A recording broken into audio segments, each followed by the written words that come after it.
이 새벽을 주님과 2부 돌아왔습니다. 이 시간에는 그라나다 힐 한인교회 백동흠 목사님께서 히브리서 10장 22절에서 25절까지의 말씀을 본문으로 그 날이 가까움을 볼수록이란 제목의 하나님의 말씀 전해주시겠습니다. 많은 은혜 받으시기 바랍니다. 그래, 바로 이 모습이야. 이 모습이 훗날 주님 앞에 있을 때의 좋은 모습이지. 이건 좋은 인품이야. 이 생각과 이런 마음은 하나님께서 인정하는 그런 모습이야. 하는 것이 있다면 키워나가야 되고 보존해 나가야 되고 발전시켜 나갈 때가 바로 지금입니다. 여러분, 지금 우리는 세월을 산다. 세월은 순간과 순간으로 연결되어지고 있습니다. 순간의 행동과 생각과 마음이 연결되어지면서 나의 삶이 세워져 나갑니다. 영의 흐름을 따라가게 되면 생명으로 평강으로 흘러가게 되어 있고 미래의 축복으로 가게 되어 있고 하나님의 아름다운 형상으로 드러나게 되어 있습니다. 그러나 유교름을 따라가게 되면 망합니다. 사망으로 갑니다. 많이 고생하고 그리고 인품 자체도 자꾸 이렇게 초라해질 수 있습니다. 내가 지금 종말의 시대를 살고 있다. 주님 오신 날이 다가오고 있다. 지금 내가 어떤 모습으로 살 것인가 분별하셔서 옛사람의 것은 잘라버리시고 속사람의 모습은 하나님 앞에서 키워나가는 우리 성도님 되어야 될 줄 믿고 있습니다. 지금 한국에 자주 나가신 목사님이 계십니다. 여러 교회 가서 집회도 하시고 그리고 많은 교회를 접했던 목사님께서 하시는 말씀이 한국교회는 지금 세 가지가 지금 없어지고 있다고 말합니다. 첫째는 우리 한국교회의 십자가가 없어진다고 말합니다. 강단 위에는 십자가가 자꾸 이렇게 띄어져 나간다. 그래서는 말하기를 제2계명인 우상을 형상을 만들지 말라고 했던 말씀의 논리를 가지고 이것조차도 이제는 없애려고 한다고 말합니다. 여러분, 이건 상징성이지 하나의 심볼이지 형상이 되지 않습니다. 십자가는 복음에 대한 그리스도의 복음에 대한 가장 아름다운 하나의 메시지를 주는 하나의 심볼입니다. 근데 이상한 논리를 가지고 교회 안에 있는 강단, 제단 앞에 있는 십자가를 띄워내려고 한다는 현상이 일어나고 있다라고 말하고 있습니다. 두 번째는요, 또 하나 없어지는 것이 있는데 경건성이 없어진다고 말합니다. 여러분, 예배당의 거룩한 분위기입니다. 기도의 분위기, 찬송으로 흠뻑 젖어 있는 분위기, 말씀으로 충만한 영적인 분위기가 자꾸 없어지고 있다고 말합니다. 분명히 교회는 명품으로 지장되어 있는데 너무나 아담하게 잘 만들어 있는데 거기 가서 기도하려고 하면은 이상하게 겉돈다는 거예요. 기도가 막히고 말씀이 겉돌고 찬양이 자꾸 이렇게 겉도는 것을 느낀대요. 교회당 안에는 제단이 있어야 됩니다. 하나님의 성소이기 때문입니다. 근데 지금 제단이 없어지고 강단만 남게 됩니다. 강단만 남게 되게 되면 거룩한 산짐을 내는 성도의 삶이 없어지는 거예요. 강단만 남게 되면 청중으로 모이게 됩니다. 청중으로 모이게 되면 강단은 무대가 되게 되어 있습니다. 무대가 되면 극장시 무대가 되지요. 성도들은 객석에 앉아 보는 것으로 즐거워하고 듣는 것으로 즐거워하게 되는 이런 모습이 되어지는 것입니다. 근데 지금 우리 한국교회가 점점 이런 형상으로 가고 있다라고 말씀하고 있습니다. 그러기에 성도의 삶이 죽어지고 영성이 죽어지기 때문에 사회에서 모든 비리와 범법 속에 거기에 믿는 사람이 있대요. 음란하고 엉탕한 현장 속에 예수 다니는 사람이 많다고 얘기해요. 하다못해 무당집, 역술, 도서, 도사들이 있는 점치는 현장 속에 가도 예수 믿는 사람들이 많이 왔다가 간다고, 자기 단골 중에 이런 사람 많다고도 얘기합니다.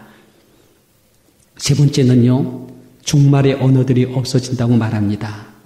종말이란 단어 자체도 없어지고 재림이란 단어 자체도 잘 사용하지 않고 계시록의 설교도 이제는 잘못하면 이단으로 몰리기 쉽기 때문에 하지 않고 성도님들도 이제는 식상해서 이런 말씀을 듣기를 원치 않는다고 말씀하고 있습니다. 근데 여러분, 저는 여러분에게 분명히 말합니다. 지금 우리의 시기는요, 교회의 시대의 끝자락, 라오디아 교회의 끝자락에 걸쳐 있습니다. 이제는 서서히 교회 시대를 마감함과 동시에 유한 계시록적 상황으로 흘러가는 계시록 시대로 다가오고 있다는 사실을 믿게 되시기를 바랍니다. 지금 여러분, 인류는 굉장한 위기를 맞이했어요. 그 이유가 뭔지 아십니까? 도덕성입니다. 도덕성의 질이 급격하게 질이 떨어지고 있습니다. 이 도덕성의 질이 회복되지 않게 되면, 여러분, 이 도덕성이 무너지게 되면 인류의 문명은 끝나는 거예요. 나라와 국가와 사회 질서는요, 무너지게 돼 있고 내일의 역사는 심판될 게 없게 됩니다. 그리고 또 한 가지는 그리스도의 영성입니다. 예수 믿는 사람들의 영성은 그 시대의 빛이요 소금으로 드러나게 돼 있습니다. 근데 교회당에 머무는 성도님들의 영성이 회복되지 아니하고 그 질이 떨어지게 되면, 여러분, 교회는 아무런 쓸모짝이 없는 경건의 모양만 갖춘 것뿐이지 그 시대에 영향력을 발하지 못하는 대로 전락하게 되는 것입니다. 근데 여러분, 이 두 가지 사회 속에 있는 인류의 도덕성의 타락과 교회 안에 있는 성도들의 영성의 타락이 다가오는 이 모습을 우리가 목격하게 됩니다. 그리고 여러분, 이렇게 되게 되면 또 하나 나타나는 특색이 있습니다. 그게 뭔지 아십니까? 자연적인 현상입니다. 자연적인 현상이 지향의 영상으로 바뀌게 되는 것입니다. 아담과 하와의 타락 이후에 에덴이라고 하는 자연 환경이 온격기로 바뀌었습니다. 노아 시대의 타락은 홍수 심판이라고 하는 엄청난 자연의 재앙으로 다가왔습니다. 소돔 고모라가 도덕성이 타락하고 동성애가 합법화되어지는 그 지역 속에 유황불이 쏟아짐으로써 엄청난 재난이 일어나게 됐습니다. 지금 우리 시대의 자연적인 현상은 큰 지향이 일어날 수 있는 전초전의 모습이라고 말합니다. 지금까지의 우리 인류의 보편적인 지구의 기후 지도가 지금 서서히 바뀌고 있다는 사실을 환경학자들이 또는 이쪽에 있는 전문 분야들이 소름이 끼칠 만큼 두려움을 느끼면서 지금 놓치면 미래는 없다라고 할 정도로 이 자연에 대한 재해가 지금 다가오고 있는 모습을 목격하게 되는 것입니다. 여러분, 예수님께서 말씀하셨습니다. 이런 일이 되기 전에, 이런 일이 시작되거든 일어나라. 머리를 들라. 너희의 구속이 가까웠다라고 말씀합니다. 너희가 이런 일이 나는 것을 보거든 하나님 나라가 가까이 온 줄 알라고 누가복음 21장 31절에 말씀을 주고 있습니다. 여러분, 그날이 가까이 오고 있구나 생각하라는 것이에요. 신문에 도덕성의 타락이 필연적 사건으로 자꾸 보여지게 되거든, 아하, 그날이 다가오고 있구나. 교회당에 사시는 성도님들이 영성이 자꾸 질이 떨어지고 그 격이 떨어지는 모습을 보게 되면, 아하, 그날이 다가오고 있구나, 이렇게 생각하라는 것입니다. 이렇게 생각할 뿐만 아니라 나 자신의 정신을 차려야지요. 마음을 새롭게 먹어야지요. 그리고 깨어 있어야지요. 근신하며 무장할 때가 되어진다는 것을 얘기하는 것입니다. 오늘 저는 새해 첫 예배를 드리면서 몇 가지 말씀을 드리고자 합니다. 첫째는요, 그날에 대해서입니다. 그날이 무엇이라고 생각이 듭니까? 여러분, 사람들은 시간의 의미를, 세월의 의미를 원으로 그리는 사람들이 생각보다 많이 있습니다. 봄, 여름, 가을, 겨울, 그리고 봄. 이게 윤회입니다. 생, 노, 병, 사, 그리고 또 다른 생에 이어진다고 말씀하고 있습니다. 요즘에 많은 사람들이 자살하지 않습니까? 자살을 갖다가 하나의 선택으로 보는 사람이 있습니다. 내가 이 세상에서 내가 실수했어. 내가 잘못된 부모를 만나서 이 가난의 굴레를 넘지 못해. 내가 이 세상에 입고 온 이 몸이 너무나 비기 싫어. 그러기 때문에 나는 필수야. 선택이야. 내가 다음 세상을 누릴 거야. 이러면서 자살하는 거예요. 자살의 원래 그런 거예요. 근데 여러분, 성경은 말하기를 윤회가 아닙니다. 직선입니다. 이례적 사건입니다. 한 번 죽는 것은 정하신 것인데 그 다음에는 심판이 있습니다. 인간의 삶은 일생이라고 말하는 것입니다. 인간의 삶은 일생입니다. 딱 한 번 일생 사는 것이지 그 다음 세상은 아닙니다. 이례적인 직선적인 역사입니다. 시작이 있으면 끝이 있어요. 출발이 있으면 마지막이 있어. 태어났으면 죽음의 때가 있어. 사건이 있으면 반드시 심판이 있다는 것입니다. 예수님도 계시록 22장 31절에 말하기를 나는 알파요 오메가다. 처음과 나중이다. 시작과 끝이라고 말씀을 주고 있습니다. 그날입니다. 그날. 바로 그날을 두고 오늘 여기 있습니다. 그럼 여러분, 그날이라고 하는 단어는요, 관사가 아닙니다. 이 그라고 하는 단어는요, 대명사입니다. 그의 날을 얘기하는 거예요. 그분의 날, 주의 날, 메시아 날. 구약과 신약 사상의 가장 중요한 핵심 용어가 바로 이 그날입니다. 신학 사상의 핵심되는 단어가 바로 그날입니다. 그날이라고 하는 신학적 용어는 오메가 포인트라고 말합니다. 그의 날, 메시아 날, 심판의 날, 주님의 날, 반드시 그날이 있다라고 말씀하고 있는 것입니다. 여러분 한번 물어보겠습니다. 오늘이 있고 나서 그날이 있습니까? 아니면 그날이 있고 나서 오늘이 있습니까? 질문이 이해가 되지 않습니까? 다시 한번 묻겠습니다. 배가 출발하고 나서 목적지가 있습니까? 비행기가 출발하고 나서 목적지가 있습니까? 아니면 목적지가 있고 난 다음에 배가 출발하고 비행기가 출발합니까?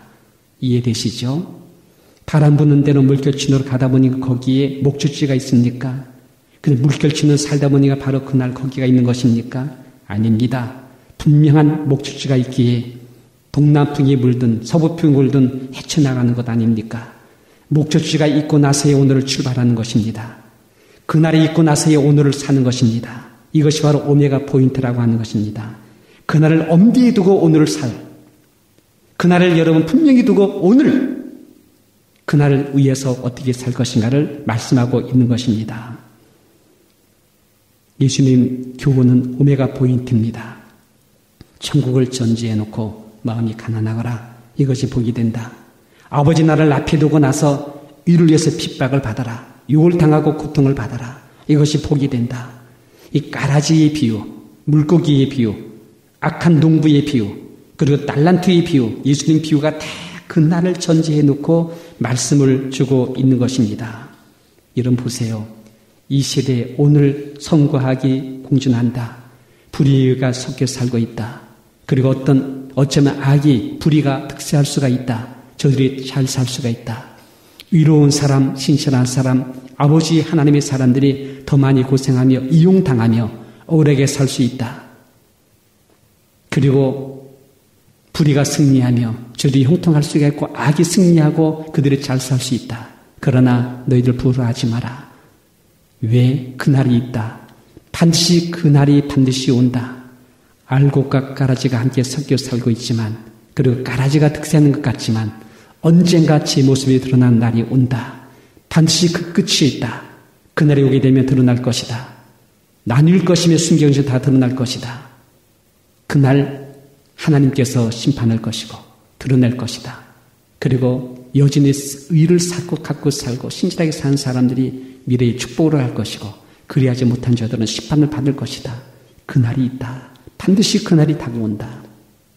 그러므로 베드로후서 3장 14절에 그러므로 사랑하는 자들아 너희가 이것을 바라보나니 주 앞에서 점도 없이 흠도 없이 평강 가운데 나타나기를 힘쓰라. 바로 이것이 그날의 의미가 되는 것입니다. 두 번째입니다. 그날이 가까움을 볼수록이라고 말했습니다. 여러분 그날이 가까움을 볼수록이라고 했습니다. 볼 수 있어야 됩니다. 이 흐름을 볼 수 있어야 됩니다. 이 흐름을 따라가면 망하는 것이지 이걸 볼 수 있어야 됩니다. 이런 흐름 따라가면 지금 고통이 되고 어려울런지 모르지만 끝내 승리하지 이것을 볼 수 있어야 됩니다. 좁은 길과 넓은 길을 볼 수 있는 눈이 열려져야 됩니다. 진실과 거짓 때문에 미래에 어떤 모습으로 드러날 것인가를 지금 볼 수 있어야 돼요. 그날이 가까우면 볼수록이라 말합니다. 종말의 증세 형상을 보는 눈이 열려야 됩니다. 영적인 지각력을 가져야 됩니다. 흐름을 보는 눈이 있어야 됩니다. 오늘 되어지는 현상을 보고 내일을 해석할 줄 알아야 됩니다. 여러분 경제를 분석하지요. 정치를 분석하지요. 사회화 현상을 분석하지요. 그리고 내일의 나라와 경제 정치를 분별하는 것 이거 참으로 중요합니다. 그러나 더 중요한 것은 영으로 이 시대의 흐름을 분별하고 이 흐름을 보는 눈이 필요합니다. 그리고 알아야 됩니다. 아, 그날이 가까워지고 있구나. 그날이 가까움을 볼수록이라고 말했습니다. 그래서 이제 내가 이렇게 살면 안 되지. 이렇게 살면 안 되지. 네가 영으로 깨어나서 준비하는 성도가 돼야지. 이런 마음을 가져야 됩니다. 이렇게 되기를 주 이름으로 축원합니다. 여러분 혜택은 있습니다. 주님의 특혜는 있습니다. 성경은 말하기를 마태복음 24장 22절에 그날을 감하지 아니할 것이면 모든 육체가 구원을 얻지 못할 것이나 그러나 택하신 자를 위하여 그날을 감하신다라는 말씀이 있습니다. 여러분, 주님께서 그날을 감하지 않으면은 모든 육체입니다. 예수 믿는 사람들도 마찬가지고 세상 사람 마찬가지고 구원의 길을 오지 못할 만큼 세상에 환난이 바람이 넘치고 유혹의 바람이 넘치고 뜬탕의 바람이 넘쳐 모두 구원 얻지 못한대요. 근데 하나님께서 누구를 위하여? 택한 자를 위하여 그날을 감해 주신다는 것, 그날을 빼내주신다는 것, 그날을 피하게 주신다는 것, 그날에 있기 전에 데려가 주신다는 것을 말씀하는 것입니다. 지금이 은혜의 때입니다. 구원의 날입니다. 그날 주께서 감해 주지 못하면 구원이 말아버리고 은혜가 시들어가게 되면 우리 구원받을 사람 아무도 없어요. 그런데 선택받은 하나님의 사람들을 위해서 그날을 빼준대, 그날을 데려가 준대. 이것이 바로 휴거절 사건이 되는 것입니다. 요한복음 14장에 보게 되면 너희는 마음에 근심하지 마라. 하나님 믿으니 또 나를 믿어라. 내 아버지 집에 구할 곳이 많도다. 그렇지 않으면 너에게 일러쓰리라. 내가 너희를 위해 처소를 예비하러 가노니 가서 너희를 위해 처소를 예비하게 되면 내가 다시 와서 너희를 내게로 영접하여 나 있는 곳에 너희도 있게 하겠다. 데려가겠다는 겁니다. 데려가겠다는 것입니다. 우리 데려감을 받는 성도님 되시기를 주님 이름으로 축원합니다. 셋째는요, 그날이 가까움을 볼수록 무엇하라고 했습니까? 자, 그날이 가까움을 볼수록 무엇하라고 했다고요? 히브리 10장 24절 말씀입니다. 우리 한번 같이 봉독합니다. 모이를 피하는 어떤 사람들의 습관과 같이 하지 말고 오직 권하여 그날이 가까움을 볼수록 더욱 그리하자. 모이를 피하는 어떤 사람 습관과 같이 하지 말라고 말합니다. 이 말씀을 하게 되면 많은 목사님들이 교회의 중심의 삶을 살았는 것으로 가르쳐 왔습니다. 그래서 모이라고 말합니다. 주일에 모이고 수요일에 모이고 새벽기도에 모이고 구역으로 모이고 열심히 모이라고 이렇게 가르쳐 왔습니다. 여러분, 이 말은 맞는 말입니다. 열심히 모여야죠. 그러나 여기서 말하는 중요한 포커스는 모이를 피하는 사람들의 습관이라고 한 것입니다. 이 모이를 피하는 사람들의 습관이라고 하는 것은 타인을 얘기하는 것이 아니에요. 어떤 사람을 얘기하는 것이 아니에요. 이 모이기를 피하는 사람들의 습관은 바로 당신이에요. 당신이 갖고 있는 옛사람의 습관이에요. 구습이에요. 육의 습관, 사람의 옛날의 습관이 여러분 안에서 여러분을 그걸 못하게 만들고 있다는 것입니다. 여러분의 삶의 습관을 피하라는 것입니다. 옛사람의 구습을 피하라는 것입니다. 피하라고 말씀하면서 뭐라고 그랬습니까? 여기 세 가지를 얘기했습니다. 첫째는 10장 22절의 말씀입니다. 한번 찾아서 같이 함께 읽겠습니다. 우리가 마음의 뿌림을 받아 양심의 학을 깨닫고 몸을 맑은 물로 씻었으니 참 마음과 온전한 믿음으로 하나님께 나아가자. 여러분, 여기에 참 마음과 온전한 믿음으로 하나님께 나아가자라고 했습니다. 이것이 뭔지 아십니까? 예비의 정신입니다. 예비하라, 예비하라. 어디서? 삶에서, 너희 삶의 그 현장에서, 특별히 너의 가정 안에서 예배 정신으로 살라는 거예요. 삶의 현장에서 너와 누군가 함께 있는 그 삶의 현장 속에 둘이 있다면, 두세 사람이 있다면 그 현장에서 참 마음과 온전한 믿음으로 하나님께 나아가라. 예배의 정신으로 살라는 것입니다. 남편과 아내가 그 현장에 있습니까? 하나님 없이 말하고 대화하는 것이 아니라 참 마음과 온전한 믿음으로 하나님 앞에서 있으라는 것입니다. 예배의 정신 갖고 만나고 그리고 함께 그런 정신 갖고 예배하는 마음으로 갖고 살라는 것입니다. 자식과 있습니까? 그렇게 하라는 거예요. 이번 새해 때 여러분 다들 모였습니까? 그래서 떡국도 먹었고 덕담도 나누면서 있었지요. 세배절을 하고 떡국을 먹었을 것입니다. 저희 집에도 큰 집에 가서 함께 모였는데 이 시간 차이가 맞지 않으니까 다 함께 모이질 못했습니까? 어떤 팀은 일찍 오고 어떤 팀은 늦게 오고 이렇게 오다 보니까는 뭐 중심이 별로 없었어요. 모여가지고 세배하니까 본주니까 와 좋아하다가 밥 먹고 난 다음에 그냥 떠나니까 또 다른 팀 오고 이런 식이 되다 보니까는 여러분 제가 놓쳐버렸습니다. 예배의 정신이 살아나지 못했습니다. 바로 그렇게 가정 안에서 그렇게 모일 때 만날 때 거기서 교회가 되라는 여러분 교회가 되라는 겁니다. 참 마음과 온전한 믿음으로 하나님께 있는 예배의 정신을 갖고 거기 삶의 현장에서 그렇게 하라는 것. 영적인 산제사를 드리라고 말하는 것입니다. 여러분 교회입니다. 여러분의 가정은 교회입니다. 너희 몸이 성전인 것을 너희가 알지 못하느냐? 성령이 너와 함께 있는 사실을 너희가 알지 못하느냐? 거기서 삶을 살라는 것.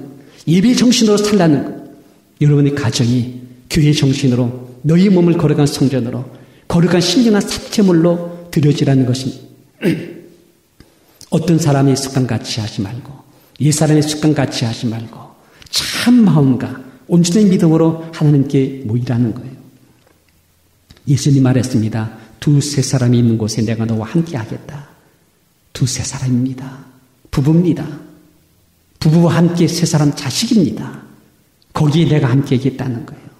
거기서 참 마음과 온전한 믿음으로 하나님께 나가는 예배의 정신 갖고 살게 되면 내가 너희와 함께 있어서 내가 복을 주겠다는 것입니다. 남편과 아내가 축복받게 되고 미래의 보장이 됩니다. 믿습니까? 내 가정의 자식들이 미래의 축복으로 가게 되고 하나님 보호하심이 함께 하십니다. 예배의 정신을 갖고 있으라는 거예요. 그날이 가끔 볼수록 더욱 삶의 현장에서 참 마음과 온전한 믿음을 가지고 예배하는 정신을 갖고 그 삶의 현장에 살게 되시기를 주님 이름으로 축원드립니다. 두 번째입니다. 두 번째 23절의 말씀입니다. 우리 같이 함께 봉독합니다. 또 약속하시는 믿으시니 우리가 믿는 도리의 소망을 움직이지 말고 굳게 잡아 믿음의 도리와 소망을 굳게 잡아 믿음의 도리와 소망을 굳게 잡아 움직이지 말고 굳게 잡아. 제가 왜 이렇게 강조합니까? 흔들리지 말라는 거예요. 유동하지 말라는 거예요. 환경 바람이 흔들리지 말라는 거예요. 사람 소리에 여러분들이 흔들리지 말라는 거예요. 남편의 소리에 아내의 소리에 흔들리지 말라는 거예요. 상대방이 혈겨버린다고 나도 혈겨버리지 말라는 거예요. 네가 나한테 이놈이라고 그래서 나도 이놈할 거야 라고 대들지 말라는 거예요. 그저 믿음의 도리입니다. 희망입니다. 붙잡고 흔들리지 말고 견고하게 서서 여전히 삶을 살라는 거예요. 그냥 여전히 사랑하세요. 그냥 여전히 품어주세요. 그냥 여전히 웃어주세요. 믿는 이의 도리를 갖고 희망을 선포하며 그냥 그렇게 살게 되시기를 2015년 내내 그런 삶을 살게 되시기를 주님 이름으로 축원드립니다. 세 번째입니다.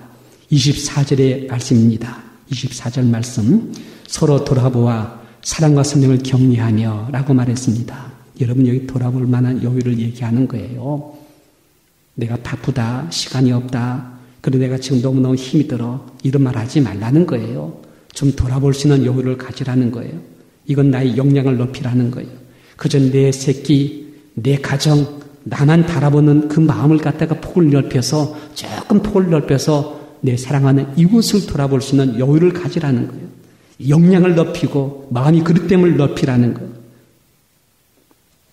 그래서 여러분 내일뿐 아니라 남일을 돌아보는 그런 마음의 폭을 가지라 말씀하는 겁니다. 그래서 서로 돌아봐 줄 줄 알고 서로 사랑으로 격려해주고 착한 일을 후원해 줄 수 있는 우리가 되시기를 주님 이름으로 축원합니다. 저는 어느 분을 알고 있습니다. 느껴져요. 그리고 와닿습니다. 마음에 알아짐이 있어요. 저분은 여전히 사랑하고 있구나. 섬기고 있구나. 참아주고 이해해주고 배려해주고 품어주고 있구나. 근데 여러분 오히려 그것을 갖다가 무시당합니다. 위면당합니다. 오히려 이용당하는 이런 모습을 보게 됩니다. 많이 힘들어하는 모습을 보게 됩니다. 제가 여러분 이럴 때 다가가죠. 가서 손을 살짝 받아줍니다. 잡아줍니다. 등을 탁탁 두드려줍니다. 그리고 합니다. 말합니다. 힘들지? 수고했어. 내가 알고 있어. 내 기도해 줄게. 하나님이 함께 하셔. 하나님께서 꼭 축복해 줄 거야. 알았지? 우리 힘내지? 우리 함께 나가자. 이러면서 제가 격려해 줍니다. 그리고 이 착한 일에 선한 일에 대해서 자꾸 이렇게 등 밀어줍니다. 여러분 교회당에 와서 이거 하라는 거예요. 이거 하라는 겁니다. 서로 사랑과 선행을 격려하며 서로 격려받을 수 있는 우리가 되기를 원합니다. 이렇게 말해주면 뒤에서 목사님 알았어요. 제가 다시 한번 힘을 갖고 나갑니다. 가겠어요. 하고 갑니다. 나중에 들려오는 소문 들어보면요. 여기 들어보게 되면 가정이 행복해지고 있어. 변화가 일어나고 있어. 거기 주의 나라 이루고 있어. 자녀들이 바뀌고 있어. 남편과 아내가 바뀌고 있어. 이런 얘기를 듣게 됩니다. 여러분 여기에 주의 나라가 이루어지는 것입니다. 교회는 이런 역할을 해주는 교회당이 되는 것입니다. 여러분 우리 2015년 그날이 가까우면 볼수록 우리 열심으로 믿음으로 삶을 사는 현장을 내 가정 안에서, 내 삶의 현장인 그 사회 직장 안에서 아버지의 사람으로 교회로서 승리하는 우리 성도님 되시기를 주님 이름으로 축원드립니다. 그 언젠가입니다.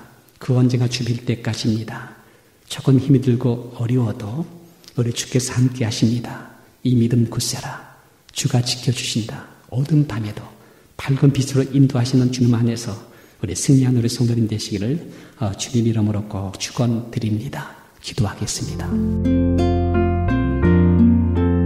지금까지 그라나다 힐 한인교회 백동흠 목사님께서 귀한 하나님의 말씀 전해주셨습니다. 그라나다 힐 한인교회는 1341 우들리 애비뉴 그라나다 힐에 위치하고 있습니다. 이 시간 말씀 들으시고 신앙상담을 원하시는 분은 전화 818-360-1339 818지역 360-1339번으로 문의하시기 바랍니다. 유태인이 만든 특수영양제 M3 들어보셨어요? 곡식의 눈, 과일씨, 껍질, 약초의 뿌리로 만든 특수영양제 M3. 혈압, 당뇨, 아토피, 천식, 비만 등 무슨 병이든 큰 효과를 주는 신비영양제 M3. 서울대학병원 7곳, 고려대학병원 2곳에 입점되어 더욱 믿을 수 있는 M3의 효능. 213-435-9600, 213-435-9600 M3. 정직한 마음으로 권해드립니다. 네, 신만이 장석훈입니다. 천정산삼이라고 다 같은 천정산삼이 아닙니다. 신만이 장석훈이 직접 채취해 믿을 수 있는 산삼. 장례삼, 야생산삼과도 비교할 수 없는 신만이 장석훈의 진품 천정산삼. 천하를 얻어도 건강을 잃으면 무슨 소용이 있습니까? 지금 오셔서 신만이 장석훈이 직접 채취해온 산삼을 드시고 온 가족의 건강을 지키십시오. 한남체인 길 건너편 전화 213-388-1234 388-1234 신만이 장석훈의 천정 산삼. LA 한인타운에 있는 프레이즈 교회에서 2월 19일부터 매주 주일 오후 2시와 매주 토요일 오후 3시에 요한계시록 3차 강해를 5월 말까지 진행합니다.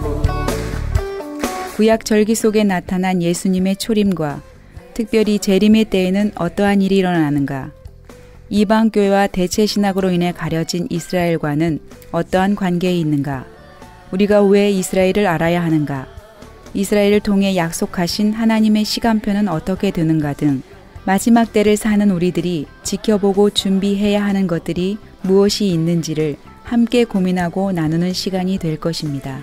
특별히 매주 토요일 강해는 목회자들을 중심으로 진행되어 깊은 은혜의 시간이 될 것입니다.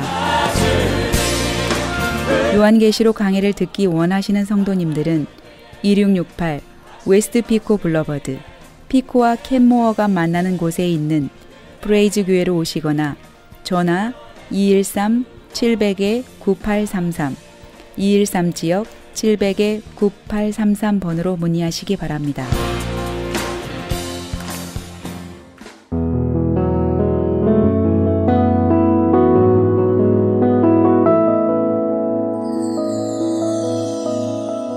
지금 여러분께서는 AM 1650과 인터넷을 통해 미 전역과 전 세계로 방송되는 크리스찬 헤럴드의 이 새벽을 주님과 2부 함께하고 계십니다.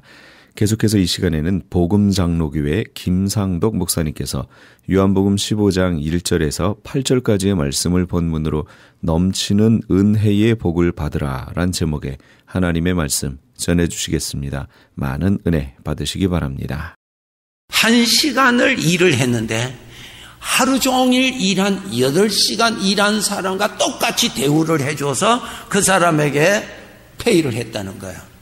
그것이 마태복음 20장의 포도원 주인의 비유입니다. 그 당시에는 하루 노동값이 정해져 있습니다. 다 정해져 있어요. 그래서 보냈어요.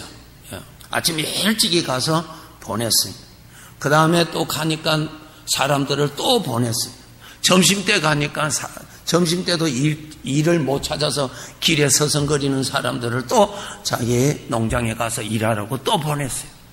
그 다음에 오후에 가서 이제 마지막 6시 되면 해가 떨어지는데 5시에 가니까 그때도 일을 못하고 길에 있는 사람이 있어요. 그 사람 보냈어요. 들어가서 일하라고. 그래서 마지막에 들어온 사람이 1시간 일을 했고, 아침 일찍부터 일한 사람은 8시간을 일을 했어요. 자, 해가 떨어졌어요. 이제 계산합니다. 계산은 어떻게 했다고 했어요? 예수님의 비유입니다. 여기서 우리가 깨달아야 되거든요. 제일 나중에 온 사람부터 돈을 주라 그랬어요. 제일 나중에 온 사람이 1시간 일을 했어요. 1시간 일한 사람에게 돈을 얼마 줬느냐면은 하루 종일 일한 값으로 딱 줬어요. 그것을 보고 저 제일 처음에 온 사람은 야, 오늘 나는 엄청나게 더 많이 받겠네. 그렇게 했어요. 자, 여기서 핵심이 뭐냐면은 1시간을 일을 했는데 8시간 일한 사람과 같이 대우해 주었다는 거예요. 이것이 뭔가? 주인이 1시간 일한 사람에게 은혜의 법칙으로 은혜로 베풀어 주었다는 거죠. 분명히 이 사람은 1시간 일했어요. 1시간 일했으면 우리 법칙이 뭐예요? 1시간 일했으니까 1시간 일한 만큼 받을 줄 알았지요. 그리고 일반 주인들도 1시간 일한 만큼 계산해서 8분의 1을 줍니다. 그런데 이 주인은 8시간 일한 사람, 그 충족을 시킨 사람과 똑같이 대우해 주었다는 거야. 이것이 주인이 1시간 일한 사람에게 은혜를 베풀어 줬다는 은혜. 법칙으로는 될 수가 없어요. 법으로는 되지 않아요. 은혜로는 되는 거예요. 그래서 이 주인은 이 사람에게 은혜를 베풀어 준 것이죠. 그래서 8시간 일한 사람과 똑같이 대우해 주었고 1시간 일한 사람은 8시간 일한 몫을 받아갔다. 그것이 이 비유의 핵심입니다. 이것이 우리들에게 적용시켜야 돼. 아, 내가 지난 한 주간 동안 내가 이런 일로 저런 일로 내가 충성히 믿음 생활 내가 못하고 그럴 수 있잖아요. 바쁘면 또 마음이 너무너무 힘들면 또 그럴 수 있잖아요. 우리 인생이 그렇잖아요. 그렇게 되면 우리가 하나님 앞에 나오는 영광은 받았지만 마음은 대문을 확장 열고 하나님께서 나에게 컨테이너에 실어서 그냥 부어주실 줄로 아예 기대를 안 합니다. 왜? 그만한 대가를 내가 지불하지 못했기 때문에, 그만한 가치가 없기 때문에 닫아버립니다. 예수님 말씀합니다. 그렇게 하지 말라. 1시간 일해도 내가 8시간 일한 사람과 똑같이 내가 줄 테니 받아라고 오늘 또 말씀하시는 거예요. 네? 우리 주님은 은혜의 법칙에서 주시는 분이시다. 주시는 분이시다. 그것을 말씀을 하고 계십니다. 누가복음 7장 41절에서 43절에 보시면 예수님의 비유에 두 사람이 큰 빚을 졌어요. 한 사람은 한 2달 동안 노동을 해야 갚을 수 있는 빚을 졌고요. 그 주인에게. 또 한 사람은 2년간을 노동을 해야 갚을 수 있는 액수의 빚을 졌어요. 그런데 두 사람 다 가난하니까 갚을 길이 없습니다. 갚을 길이 없어요. 그래서 주인이 어떻게 했느냐면 두 사람 다 탕감, 이제 장부에서 다 제거해버렸어요. 내가 다 용서해준다. 받지 않겠다 하고 장부에 기록되어 있는 것을 다 지워버렸어요. 그 탕감이죠. 탕감했어요. 예수님의 비유입니다. 둘 중에 누가 주인을 더 사랑하겠느냐? 누가 주인에게 감사한 마음이 넘치겠느냐? 베드로에게 물었어요. 그래서 베드로가 대답했는데 예, 많이 탕감받은 자가 주인께 더 감사하죠. 바로 그것이다. 나는 엄청나게 부족하고 하나님께로 받을 만한 어떤 대가를 드리지도 못하고 그렇게 신앙생활도 못하고 그렇게 못했는데 아버지는 마치 8시간 완전히 충족시킨 것과 같이 오늘 또 주시니 내가 믿음으로 받습니다. 그런 은혜를 주시는 것을 알고 받는 사람은 무엇이 생기느냐? 주님에 대한 사랑이 생기는 거예요. 주님에 대한 고마움이 생기는 거예요. 나는 이만큼 했기 때문에 나는 이만큼 받을 수 있어. 그런 사람에게는 하나님에 대한 겸손함과 하나님에 대한 은혜의 고마움의 불이 그렇게 타오르지를 않습니다. 그런데 부족하기 짝이 없는데도 늘 하나님께서 8시간 일한 사람만큼 항상 갈 때마다 톡톡 주시는 것을 받을 때마다 주님께 대한 감사한 마음이 생겨. 너무 감사해. 그저 주시니까 8시간 일한 사람만큼 똑같이 대우를 해주니까 그 은혜가 고마운 거예요. 그 은혜가 있으니까 우리가 찬송하는 거예요. 찬송. 그래서 첫 번째 어떻게 외울까? 첫 번째 일. 하루를 일을 했는데 8시간 가치를 받았다. 이 일이에요. 1번 다 외우세요. 평소에 이거 적용하셔야 돼요. 그래서 접붙임이 떨어지지 않도록 넘치는 은혜를 받을 수 있는 용기의 믿음을 가지셔야 돼요. 1번은 뭐예요? 1시간을 일을 했는데 8시간의 가치를 은혜로 받은 거. 그 다음 2번이에요. 2번. 예. 2번은 누가복음 15장에 보면 이 둘째 아들 이야기가 있습니다. 둘째 아들 이야기. 탕자 이야기가 있습니다. 탕자 이야기. 자기 스스로가 봐도 죄로 인하여서 더럽고 부정한 자요. 자기 스스로가 판단해도 정말로 정죄를 받아야 되고 못된 놈이고 버림받아야 되는 나인데도 하나님 아버지는 나에게 그것과는 상관없이 당신의 아들이라고 하는 조건 때문에 변함없이 나에게 사랑을 주신다는 거예요. 이것이 탕자의 비유입니다. 탕자의 비유. 탕자가 어떻게 생활했어요? 아버지께로부터 자기가 물려받을 수 있는 재산을 다 정리해서 재산 가지고 외국으로 가서 방탕하게 생활했어요. 예수님의 비유입니다. 비유라는 말은 우리들에게 다 적용되는 말씀이라 그 말씀이라 말이에요. 그러니까 이 둘째 이 탕자는 뭡니까? 가서 방탕한 생활을 했어요. 그 돈 다 없어졌습니다. 그의 양심은 너무나 더러워졌어요. 양심의 가책으로 인해서 그는 숨을 쉴 수가 없습니다. 사람들 앞에 떳떳하게 살아갈 수가 없습니다. 이 소문이 자기 집안의 형도 알았죠. 아버지도 알았어요. 얼마나 지독하게 그렇게 살았으면 집안까지 다 알았을까. 이 부끄러운 사람입니다. 예수님 만드신 이야기입니다. 자, 자기를 받아주는 사람 누가 있겠어요? 누가 받아주겠어요? 그렇게 살았는데 아무도 받아주지를 않았어요. 당연하지요. 거기에 대해서 이 사람은 자기 스스로도 불평하지 않았어요. 왜?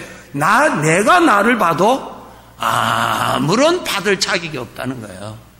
그래서 그는 할 수 없어서 돼지 치는 데 가서 거기서 돼지 먹는 거 좀 주워 먹고 있으려고 하다가 거기 좀 있다가 너무너무 배고파서 거기에서도 그것이 해결이 안 돼서 마음을 굳건히 믿고 아버지 집으로 돌아가지 않아요. 돌아갈 때 어떻게 작정합니까? 내가 아들로 가지 않고 그 집에 종으로 들어가서 취직해서 아버지니까 나 아시니까 거절은 안 하실 거야. 그러니까 종으로 취직을 해서 밥이라도 얻어먹어야 되겠다. 그렇게 하고 갔어요. 그렇죠? 갔습니다. 가는데 아버지가 달려왔다 그랬어요. 제가 이거 설명드리고 질문할 테니까 대답해 보세요. 자기 양심으로도 자기 스스로도 더러운 놈이에요. 더러운 놈이에요. 모든 사람이 자기를 받아줄 사람 아무도 없어요. 고개 숙이고 아버지 집에 가는 거 아니에요? 이제 취직하러 가는 거예요. 얼굴 보고 받아주리라 생각하고 갑니다. 그런데 멀리서 아버지가 달려옵니다. 아들의 걷는 모습을 보고 달려와서 안아줍니다. 집에까지 데려왔어요. 그 다음에 그 더러운 거 다 씻어주고 제일 좋은 옷을 입혀주고요. 가락지 손에 아들이라고 하는 것이죠. 그 다음에 노예들은 신발이 없어요. 종은 신발이 없어요. 이 아들은 종과 노예처럼 살았으니까 신발이 어디 있겠어요. 그게 신을 신겨주고 살찐 송아지를 잡아서 잔치를 했어요. 자, 질문합니다. 그 아들 향한 아버지의 마음을 한번 생각해 보세요. 그것이 아버지가 아들을 향한 사랑의 표현이죠. 달려오는 것이 어디에 근원해서 달려오겠어요? 그 마음에서. 무슨 마음? 아들을 사랑하는 마음에서. 그 아들이 그렇게 방탕하게 생활하는 소식을 다 알고도 아들을 향한 아버지의 사랑은 조금도 흔들리지 않았다는 거예요. 조금도 색깔이 변하지를 않았다는 거예요. 그 아들을 그렇게 그리워하고 아들을 기다리고 있었다는 거예요. 그 아들의 모습을 딱 보고 아버지가 달려옵니다. 무엇이 달려오게 했을까요? 사랑이 달려오게 합니다. 그 아들을 성경에 보면은 아버지가 안아주었다 그랬어요. 무엇이? 아버지의 사랑이에요. 에? 그리고 그 집에 데려가서 몸을 다 씻어주고 손톱까지 다 깎아줬겠지요. 다 해주고 제일 좋은 아들의 옷을 다 입혀줘요. 무엇이 그랬을까요? 아들을 향한 사랑이에요. 병든 송아지가 아니고 살찐 송아지를 잡아서 잔치합니다. 그것이 무슨 표현이에요? 아들을 향한 사랑이에요. 질문합니다. 그 아들은 방탕하게 생활을 함으로 인하여서 그 형의 마음은 동생을 향한 사랑이 싹 변했습니다. 싹 변했어요. 그러나 그 아들을 향한 아버지의 사랑은 조금 더 변하지 않았어요. 그 사랑은 아들을 기다렸고 그 사랑은 아들에게 물붓듯이 부어주고 싶었던 뜨거운 마음이 있었어요. 그 아들이 가면 그 사랑을 부어줍니다. 그 아들이 받았죠. 우리가 신앙생활 하다가 우리가 넘어지기가 일쑤입니다. 안 넘어지는 사람 어디 있어요? 다 넘어지면서 성장하잖아요. 실수하면서 우리가 성장하지 실수 안 하고 성장하는 사람이 어디 있습니까? 다 실수예요. 우리 안에 죄가 살아있는데 어떻게 감기 안 걸릴 사람이 있겠어요? 1년 내내 건강하게 영적으로 건강한 사람이 이 세상에 누가 있겠어요? 그렇게 내가 쓰러졌을 때 나 스스로 볼 때도 부끄럽다고 내 마음이 어둡고 하나님 앞에 성전에는 앉아있지만은 고개를 들어서 기쁘게 찬양을 할 수 없는 내 마음에 그것을 보고 나 스스로 문을 닫아버리지 말고 탕자의 비유를 가지고 내 아버지가 내가 충성할 때나 지금이나 하나님 앞에 의롭게 살 때나 내가 연약해서 부정하게 돼 있을 때나 아버지의 사랑은 지금도 나에게 한없이 부어주시는 것을 내가 믿음으로 받습니다. 그렇게 믿음으로 받으십시오. 아버지가 주시는 거예요. 자기 법으로 살지 마세요. 아버지의 마음을 읽으시고 아버지의 마음에서 주시는 것을 받으세요. 자기 법에서 해방받은 사람이 크리스찬이에요. 이것이 탕자의 비유에서 가르쳐 주시는 너 마음이 어떤 일로 인해서 다치는 일이 있거든. 주님께서 일러주신 이 말씀으로 다친 것을 활짝 열고 그와 같이 나에게도 베풀어 주시고 사무엘하 18장에 보면은 다윗 왕에 대한 기록이 있는데 셋째 아들이 압살롬입니다. 이 압살롬이라는 이 아들이 반역을 일으켜서 아버지가 왕인데 이 셋째 아들이 아버지를 쫓아내고 왕자리를 차지하는 끔찍한 사건이 일어났어요. 성경에 읽어보면은 그냥 그 일이 다윗은 전혀 그 정보를 가지지를 못했어요. 그런데 이 셋째 아들이 반역을 일으켜서 왕궁으로 들어오는 겁니다. 맨발로 도망갑니다. 왕이 신하들을 데리고 맨발로 감람산 우리 눈물교회 우리 예수님 기도하시는 감람산 있죠. 그 거리로 올라갑니다. 맨발로 머리를 얼굴을 감추고 부끄러워서 갑니다. 슬피 울면서 막 도망갑니다. 자기 아버지를 그렇게 만들었던 아들이 압살롬이었어요. 이제 다윗의 진영 군인들이 다시 재정비를 해서 내전 같이 싸우죠. 싸워서 어떻게 됩니까? 다윗의 군사가 이깁니다. 그럴 때 다윗 왕이 그 요압이라고 하는 군대 장관을 불러서 부탁합니다. 이 전쟁에 내 아들을 만나거든 죽이지는 말라고. 그 아버지의 사랑이에요. 그 못된 놈. 그러나 전쟁했습니다. 압살롬을 죽이는데 요압 장군이 죽여버립니다. 이 못된 놈. 자기 아버지를 욕대하고 이 못된 놈. 그냥 죽여버렸습니다. 죽여서 땅 파서 그냥 묻어버렸어요. 다윗 왕이 불안한 가운데 있다가 그 아들이 어떻게 됐는가 불안해서 부하가 와서 알려줍니다. 전쟁이 끝났다고. 압살롬은 죽임을 당했다고. 그때의 그 소식을 듣고 이 다윗 왕이 이렇게 말합니다. 사무엘하 18장 33절에 보시면은 이렇게 나옵니다. 제가 읽어드릴게요. 여기 나오네요. 왕의 마음이, 다윗의 왕의 마음이 심히 아파 문 위층으로 올라가서 우니라.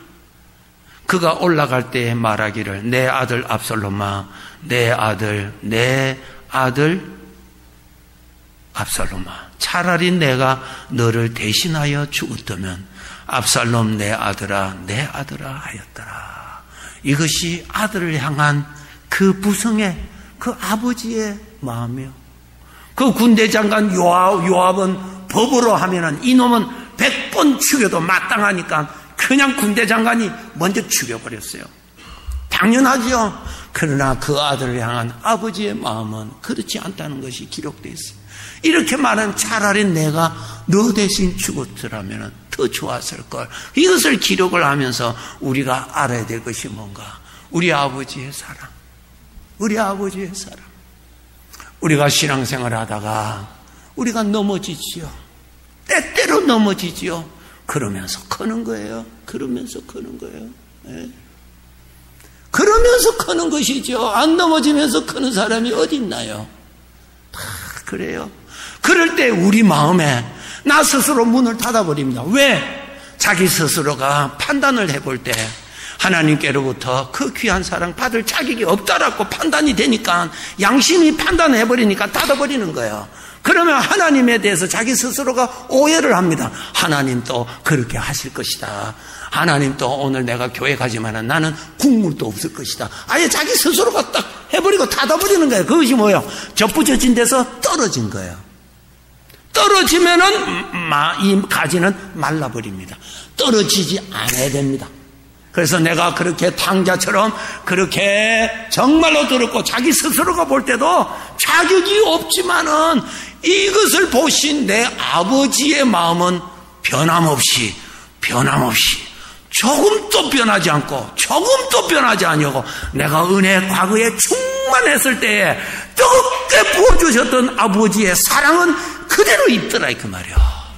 우리가 한때 은혜 받았잖아요. 우리 한때 은혜 경험했잖아요. 하나님의 사랑의 있음을 경험했잖아요. 아버지의 사랑을 경험했잖아요. 내 가슴을 태워주셨던 경험을 하셨잖아요. 아버지가 나를 이렇게 사랑하신 것을 우리가 간증했잖아요. 그때 그 아버지의 사랑이 지금 또 그대로 이시다 그 말이요. 그런 줄 아시고 마음을 열고 받아들이십시오. 그렇게 해서 이 가지가 어떠한 일이 있어도 떨어지는 것을 허용하지 않도록 믿음을 가지고 딱 붙어 있으면은 주님의 은혜로 인해서 나를 회복시켜 줄 것이며 나를 접어주신 목적은 하나님의 영광을 나타나기 위한 것이라 회복이 되어야 하나님의 영광이 나타나잖아요. 조금 더 하나 더 말씀드린다면은 정말 내가 이렇게 부정한 자인데도 하나님이 어떻게 이렇게 변함없이 사랑을 베풀어 주실까? 우리 예수님께서 나의 주인 되시는 예수님께서 그에 대한 대가를 다 지불하셔서 계산하셨기 때문에 하나님의 은혜를 물붓듯이 부어 주시는 겁니다. 그래서 주시는 것을 받으세요. 하나님 감사합니다. 얼마만큼 받아야 되는 줄 아세요?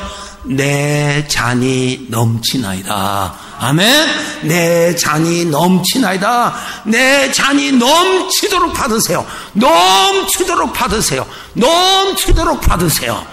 아버지의 마음은 절대로 기근이 없습니다. 아버지의 마음은 나 때문에 아버지의 마음이 변하지를 않습니다. 아버지의 마음 안에는 항상 젖과 꿀이 흘러 넘치는 부분, 나한테 오늘 또 주시는 것을 마음을 열고 받아들이십시오.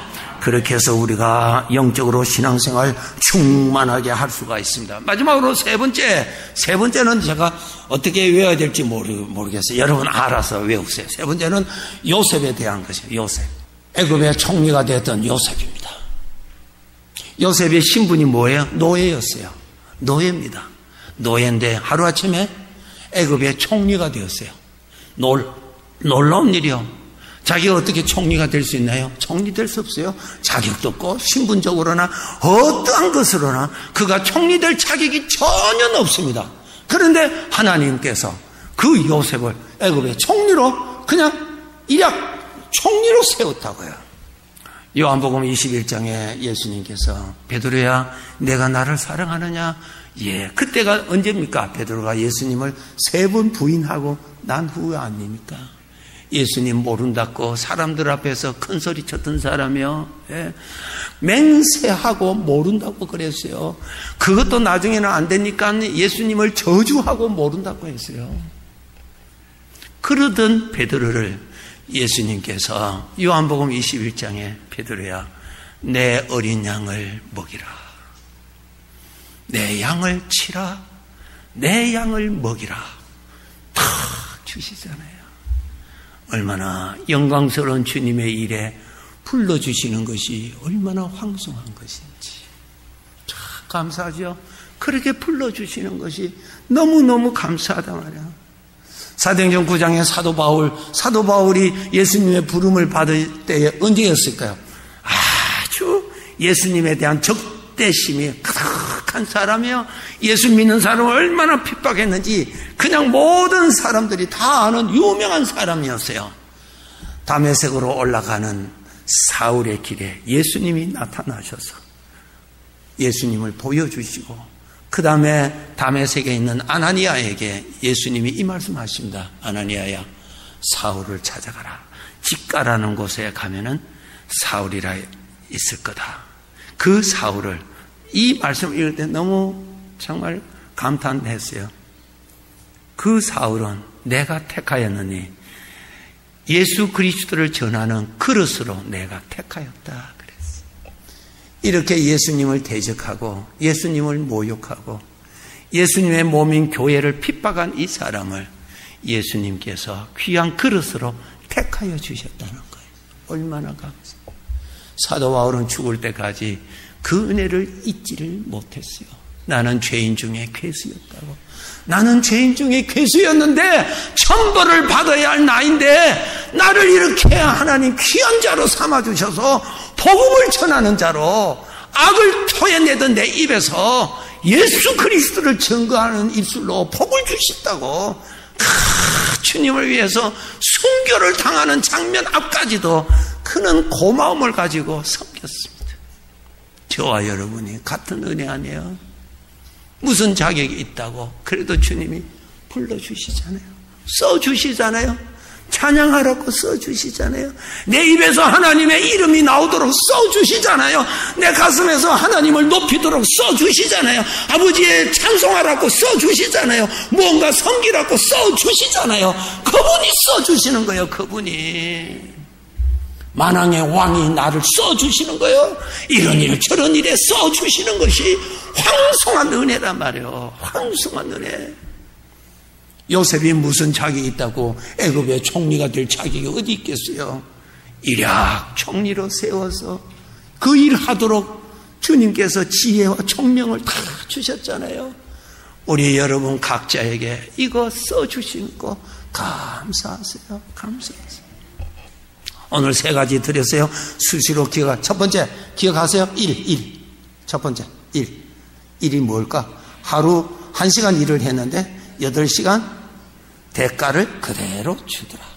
이것을 오늘 또 주님은 나에게 그렇게 계산해 주신 줄 알고 믿음으로 받아라. 그 다음 둘째 아들. 정말 더럽고 정말 내가 넘어졌을 때 정말 자격이 없는 나에게 변함없는 아버지의 가슴에서 나온 뜨거운 사랑을 보고 그것이 강물같이 내 가슴에 흐르도록 받아들여라. 3번째로 요셉. 스스로는 하나님의 일을 할 수 있는 전혀 준비되지 아니한 사람이죠. 그가 무슨 준비했어요? 노예로 살았는데 하나님이 써주셨잖아요. 지혜와 총명을 주셨잖아요. 써주셨단 말이에요. 영광의 왕을 위해서 써주셨다는 거 얼마나 감사한지. 나는 포도나무요 너희는 접붙여진 가지라.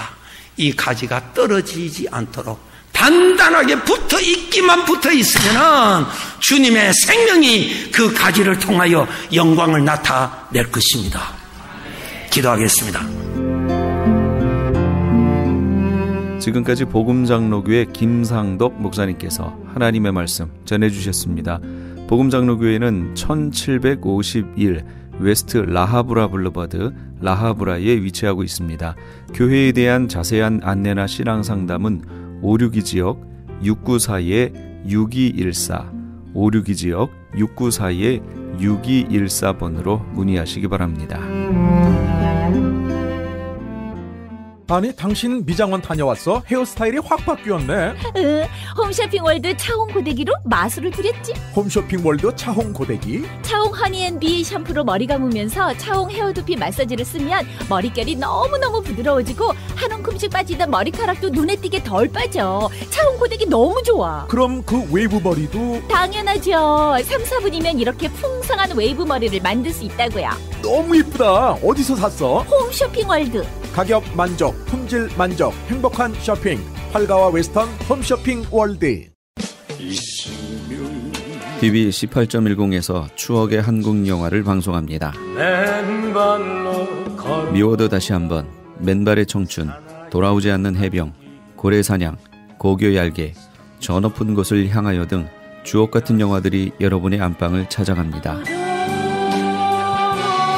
학창시절 선생님 몰래 가슴 조이며 친구들과 함께 보았던 감동의 영화들을 TV 18.10에서 아련한 향수와 함께 여러분을 추억의 세계로 모십니다.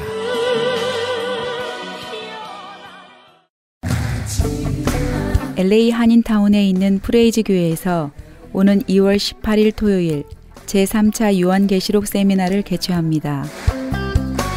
구약의 절기를 통해 본 예수님의 초림과 재림의 사건, 구약 파노라마를 통해 본 예수님의 재림 때에 일어날 일들, 7년 대환란, 적그리스도는 누구인가, 휴거는 언제 일어나는가, 베리칩은 짐승표인가, 그리고 한 번 구원은 영원한 구원인가 등 계시록의 핵심 키워드를 중심으로 세미나가 진행됩니다.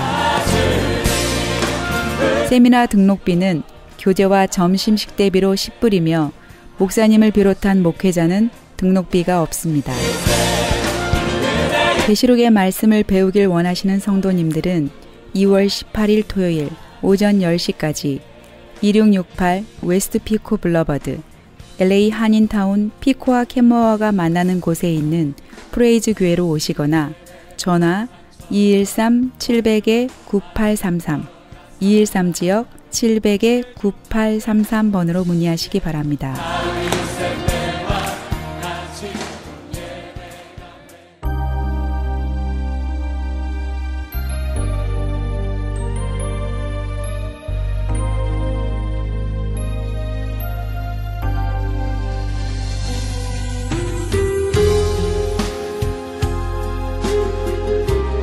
우리 애청자 여러분, 어떤 종류의 시험이 삶에 덮쳐오더라도 그것을 친입자로 여겨서 원망하거나 불평하지 마십시오. 오히려 친구로 여기고 환영하십시오. 이것은 우리의 인내를 시험하기 위해 온 것이란 점을 꼭 깨달아야 합니다. 그 인내가 완전히 이루어질 때까지 그 시험이 지속되도록 하십시오. 그러면 우리는 언젠가 성숙한 인격의 소유자가 되어 있음을 발견하게 될 겁니다. 오늘도 모든 면에 인내를 온전히 이루시는 그런 하루가 되시기 바랍니다. 지금까지 크리스천 헤럴드 방송에서 보내드린 이 새벽을 주님과의 정영철 목사였습니다. 고맙습니다.